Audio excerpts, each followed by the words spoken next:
السلام علیکم میرے یوٹیوب چینل کے دوستوں ساتھیوں، بزرگوں، چھوٹوں بڑوں، آج آپ سے میں ایک انتہائی اہم موضوع پہ بات کرنا چاہتا ہوں۔ سب سے پہلے تو میں اس کی وضاحت کرنا ضروری سمجھتا ہوں کہ میرا تعلق یا وابستگی کسی بھی سیاسی جماعت سے نہیں، اور نہ میں کسی سیاسی جماعت کے مرکزی قائد کو یا ان کے سربراہ کو اس قابل سمجھتا ہوں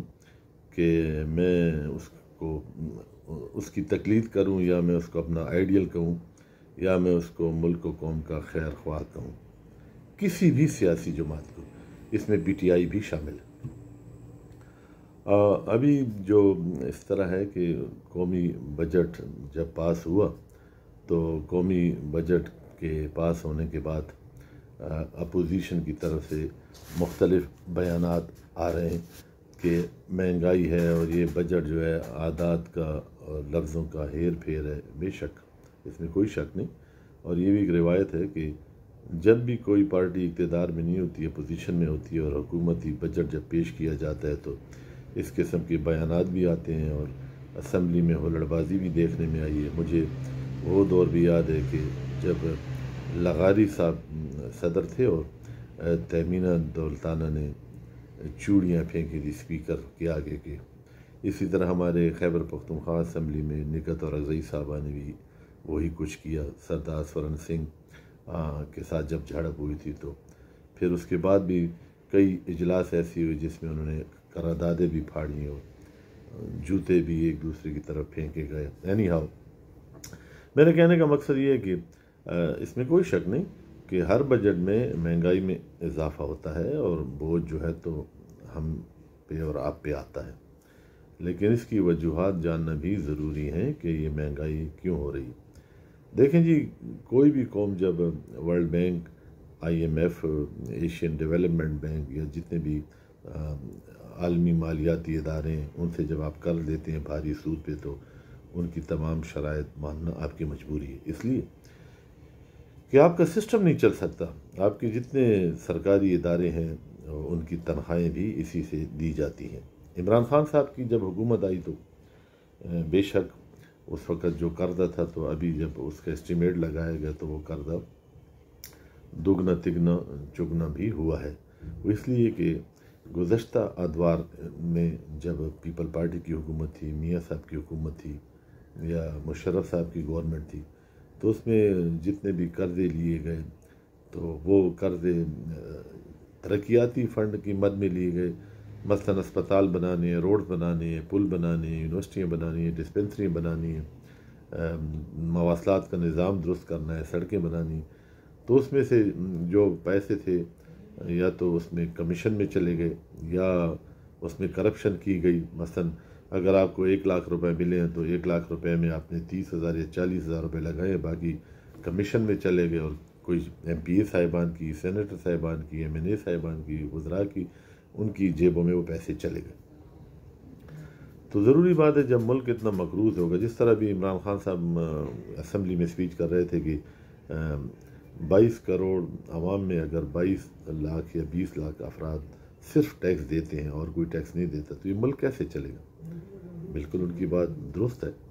کہ یہ ملک تب چلے گا کہ جب ٹیکس کا جو نیٹ ورک ہے وہ بڑھایا جائے گا، مثلاً ٹیکس پیئر کی تعداد میں اضافہ ہوگا، تو ضروری بات ہے کہ پھر ملک چلے گا۔ نہیں تو پھر یہ سسٹم اسی طرح ہوگا، چاہے عمران خان ہو، نواز شریف ہو، زرداری صاحب ہو، جو بھی ہو، ان کے بعد بھی جو حکومتیں آئیں گی تو وہ اسی جو عالمی مالیاتی ادارے ہیں ان کی محتاج ہوں گی، اور ان سے ان کی کڑی شرائط پہ قرضہ لینا ان کی مجبوری ہوگی۔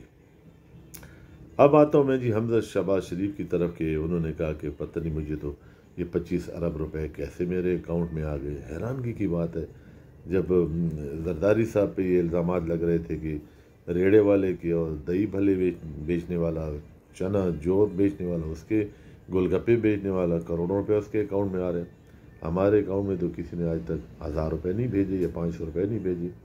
اب حمزہ صاحب کی اس بات پہ مجھے تعجب بھی ہوا۔ دوسری بات میں یہ کہنا چاہتا ہوں، جو اپنے میرے سیاسی ورکر ہیں، جو میرے بھائی ہیں، جو مختلف پارٹیوں سے ان کی وابستگی ہے،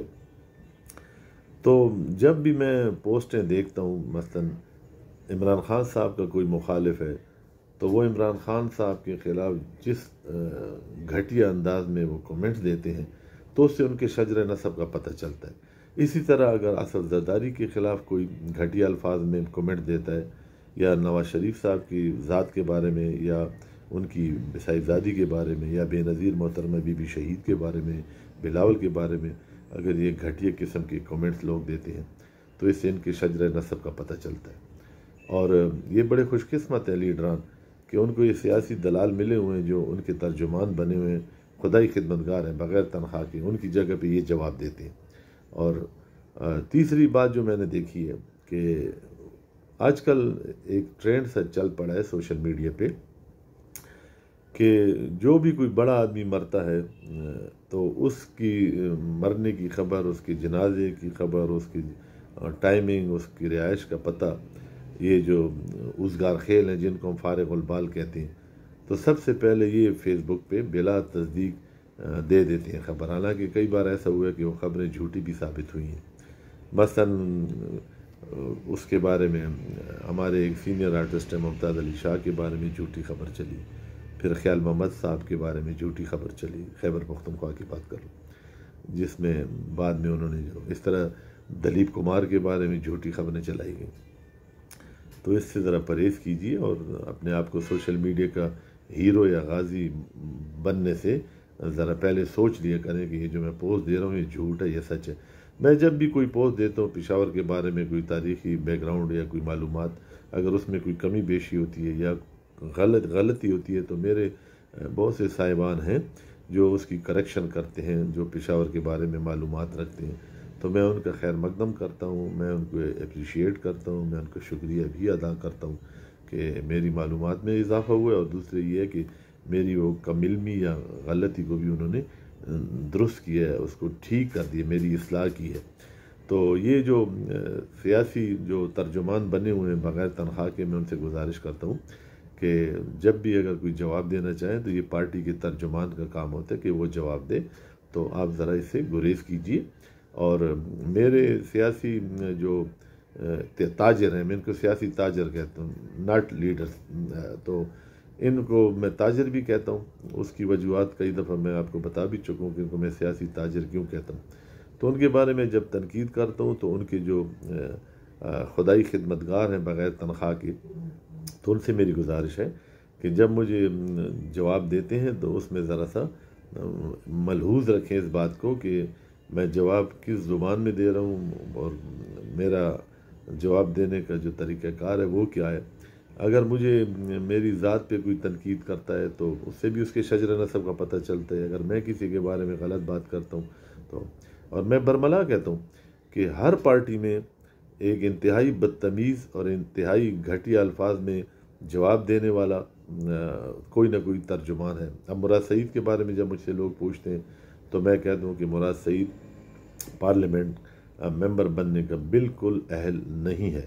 کیوں کہ ابھی جو اسمبلی کے اجلاس میں اس سے پہلے جو کچھ وہ کرتا رہا ہے وہ بھی ہم نے دیکھا۔ ابھی اسمبلی کے اجلاس میں جس طریقے سے اس نے ڈیسک پہ کھڑے ہو کے جو حرکتیں کی ہیں وہ کسی طور پارلیمنٹ ممبر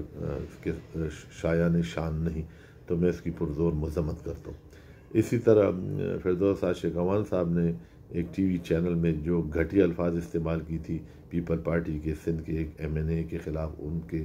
منہ پہ تھپڑ مارنے کی کوشش کی، ان کو گالیاں نکالیں، تو اس کی بھی میں پرزور مذمت کرتا ہوں۔ آخر میں آپ سے گزارش کرتا ہوں کہ میرے اس یوٹیوب چینل کو سبسکرائب کیجیے۔ اگر کسی بات پہ مجھ سے اختلاف ہے، آپ کو اختلاف رائے کا پورا حق حاصل ہے، لیکن مہذب طریقے سے، مہذب زبان میں، مہذب الفاظ میں آپ کی اختلاف رائے کا بالکل دل و جان سے احترام کروں گا، اور امید کرتا ہوں کہ